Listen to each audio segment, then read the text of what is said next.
Hi once again, and you're welcome to Executive Conversations with Stresert. My name is Kenny Miali, and what we do in this segment is to speak with our executives to learn from their wealth of experience and wisdom in order to improve the quality of our lives even at work. One of the executives that I have with me today is Mr. Sola Gbobaniyin, and he is the head of people and organization at Stresert.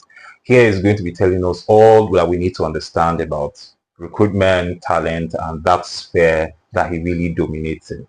So you're welcome, Mr. Shola. It's a pleasure. It's a pleasure to be here. All right, so we want to just go diving into it. So the first question I have for you is how has the talent acquisition landscape evolved in recent years? What has been the differences, and things you've seen in your experience?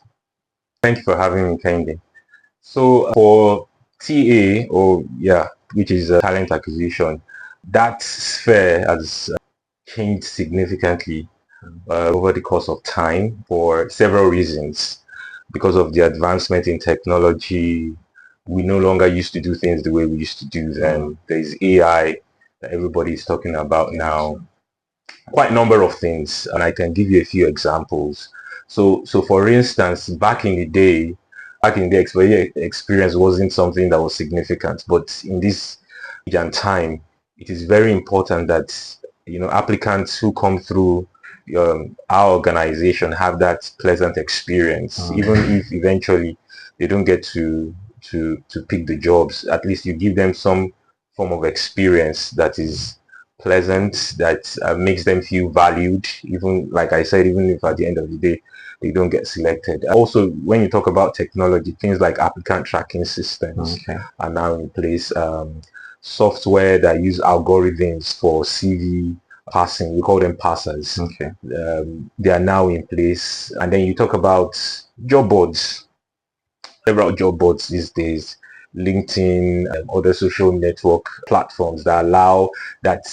These platforms have changed the recruiter candidate experience in the course of time.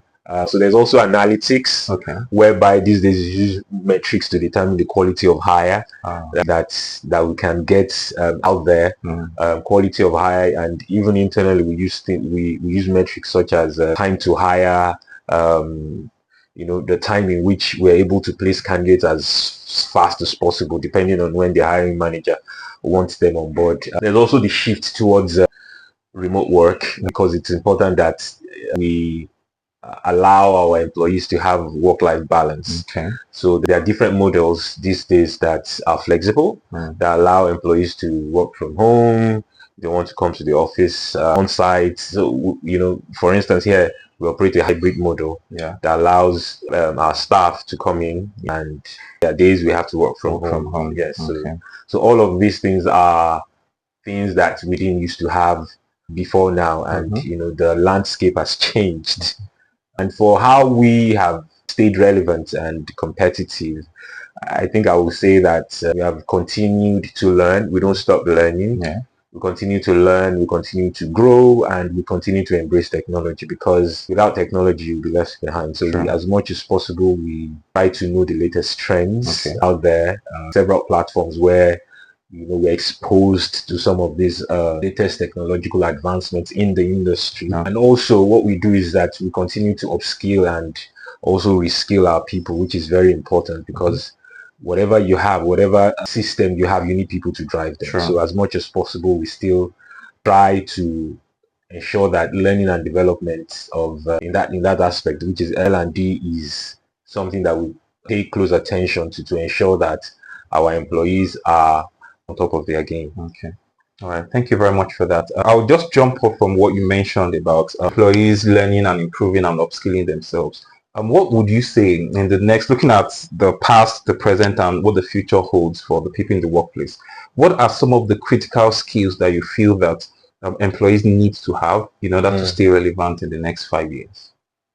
Okay, I think there are quite a number of them. I would say soft and hard skills. Soft skills like critical thinking is very important. Critical thinking, because of how fast the world is moving, you need to be able to think on your feet and analyze situations. Critical thinking, innovation.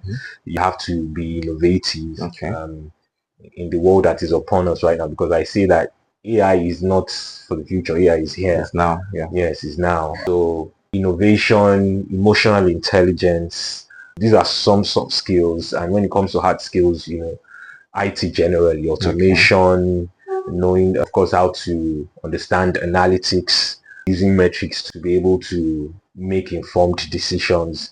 All these are very important skills that are required for the future. But again, problem solving, you can never underestimate the importance of problem solving skills. It's very important that you're able to critically look at issues and prefer solutions. So these are some of the skills that I think there are quite a number of them, but I think these ones are part of ones that people would need as we continue to evolve in this artificial intelligence. Okay. All right. That's great. So the other question I would have for you is, when people look at you and say, "Oh, he's the head of people and organization at Stresert, I want to be like this at some point in my life." Could you share with us maybe a challenge you've had along the way and what you learned from that challenge on the job? Okay, so personally, I would say that you need for me to never stop growing at some point in time, depending on how we've charted the course of our lives. It's possible for you to plateau at some point and then stop growing. So here, fortunately, at the time, the managing consultant here, Roslyn, was what she did.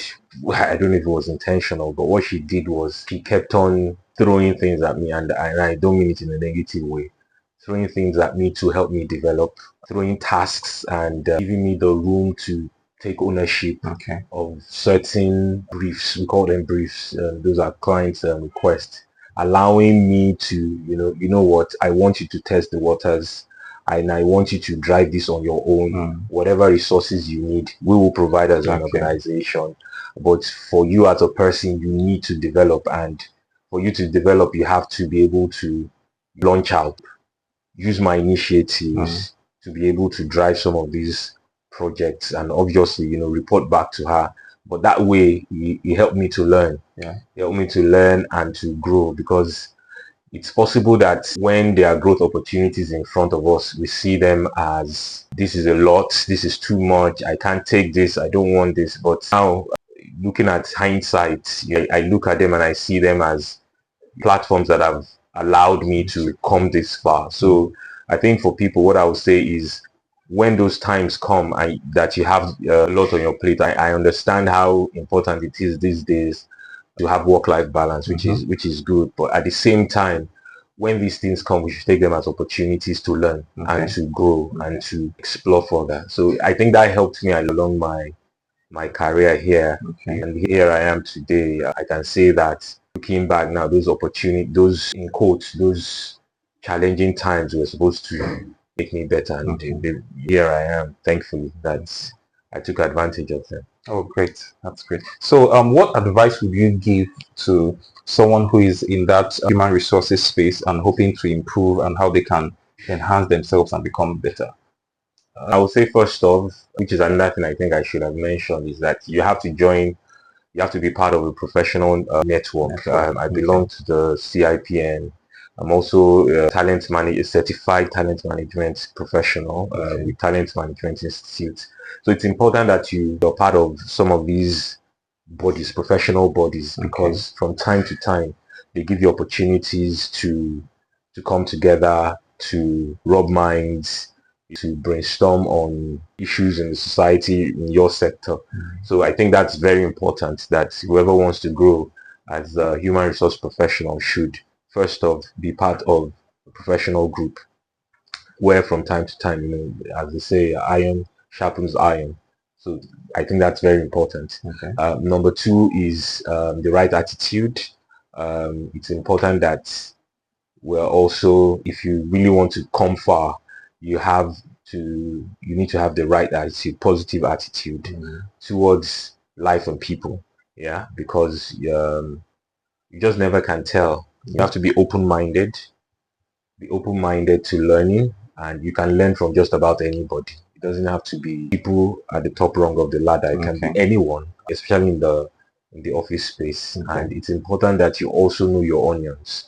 Whatever you have decided to build a career path or chart your career, it's important that you continue and never stop learning from time to time. Read up articles on the internet. Like I said earlier, join professional networks, network organizations where they give you information, they help you keep abreast or stay abreast of your industry, and be innovative. I mentioned it as one of the key skills required in this future. You have to try things out. Yeah. And you don't have to, well, depending on your personality, but it's important that you don't have to be conventional. You have to be innovative and say, you know what, we can try something new. If we get our fingers burnt, it will be a learning process for us. So in my world, I don't believe there are failures. You don't fail. You just learn. You just learn new ways or better ways to do things. One of the final questions I want to ask is, I've got a couple of friends who, during their recruitment process, they can send their keys to hundreds of organizations, and maybe out of the 100, they only get like maybe 10 interviews. In your own experience, what would you think is actually responsible for that? Is it that people are not writing the right CVs anymore, or we now have so much talent that organizations have a lot to pick from? What would you say is responsible for In that? fact, there's a shortage of talent because, of course, the brain drain that we're currently experiencing as a country. There's a shortage of talent, and it means that organizations now have to grapple with the few talents that are available. So when it comes to CVs or how people push out CVs, I think there's also a level of desperation that you see out there. Sure. Because people just want any job. You interview candidates and they tell you, I can do any job. And I don't think that's ideal, that's appropriate. You should be able to do what your craft is. You should have a craft that you're focused on, that you continue to build yourself or develop yourself in. So that's very important. So when people send CVs, most of the time they just send CVs blindly. I've heard candidates who will tell you that, oh, I was hoping that the recruiter would just have mercy on me. No, he or she does not have the experience, doesn't have the skills. But this person just pushed out his or her CV expecting a miracle of some sort. So that will not work. I'm not saying miracles don't happen, but that's not professional. So you have to ensure that the roles you are sending your CVs out for are roles that you have the qualifications and the experience, and most importantly, the skills. Because we're in that age where skill-based hiring is important, not necessarily what you have on paper, but what you can do, what's the kind of skills that you possess. So for those people who send out those CVs, it's also important for them to understand that there are formats, standard formats these days that you can go online to look at to help them build their resumes. Because some CVs, if they are not properly aligned, then depending on what software the organization, the recruiter is using, might reject some of these CVs, and it won't go past that stage. So it's important that they have their CVs well formatted. They clearly state their skills, and most importantly, how that would help the organization that is hiring. It's very important. And again, another thing that people do are generic CVs. People do copy and paste rather than talk about what they've actually achieved on the job.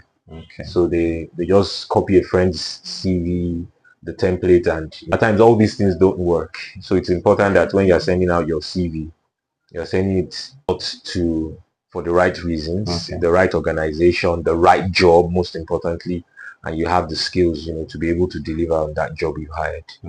All right. So the final question I want to ask you is this: is AI going to take people's jobs? No, that's an archaic way of thinking. What I would say is it's going to open up more opportunities. AI is going to enhance how we carry out our jobs, how we perform certain tasks, which is very good for us. You look at, for instance, the banking sector. At some point in time when technology was coming, people felt the automatic teller machines the ATMs was going to take the jobs of people's jobs. Look at how many ATMs we have these days, and more jobs have sprung up from banks or within banks. So AI is going to automate certain processes, and in the process, people will probably lose their jobs, or people will definitely lose their jobs. But what's going to happen is that we are going to have more jobs spring up, more opportunities. So if you look at the world of work, there are certain job roles that before now maybe in the last 10 years, we're not here. True. I would say that AI is definitely going to take some jobs that typically can be automated or should be automated. But what is going to happen is that it's going to open up new opportunities. And what it means is that people will then need to reskill. Yeah, exactly.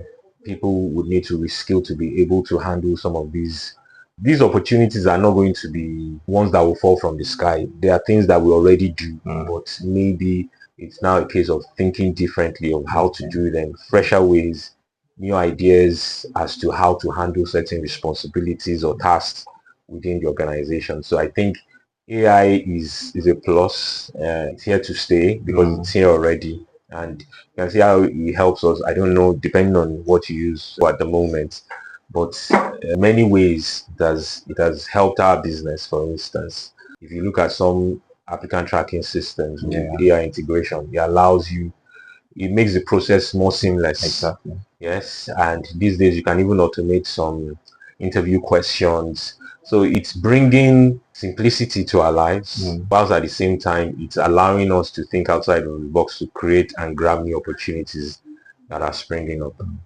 Okay. All right. So thank you very much. So the core that we need to take away from here is the world is changing. It's important that you also begin to change with it. There are certain skills that will become redundant. You need to upskill yourself, learn new skills. AI is not the enemy. You need to find a way to collaborate with AI. As Ashola mentioned, AI is here. So we just have to live with it, and we have to learn to adapt to the times that we are. And whenever you are applying for jobs out there, don't be generic. Tailor your CV especially to areas you're looking for and ensure that you actually have the skills, the competence, the experience, what have you to really get the job done. Remember, it's not about the organization doing you a favor. It's about you having a value that the organization would actually pay for. So it's very important that in this talent management, talent acquisition, this human resources fair, we learn to do things correctly. So this is where we're going to be ending today's session. But before we round up, I would just want Mr. Shola, if there are any final words you would want to say out there to our listeners. When it comes to talent management, I think Stresert, I know we have quite a number of clients right now that have been with us for this past 18 years. So what I would say is when it comes to talent management as a whole, think Stresert, make the process seamless for you. We ensure that you get value for your money, and we have a team of professionals that know their onions. So I would just say that talent management thinks Stresert. Okay. All right, so that's going to be all for today. Next episode, obviously, we're going to give you another executive who would share some of their wealth of experience with you. Till the next time we hear from you or we see from you, do enjoy yourself and have a great day. Thank you. Bye.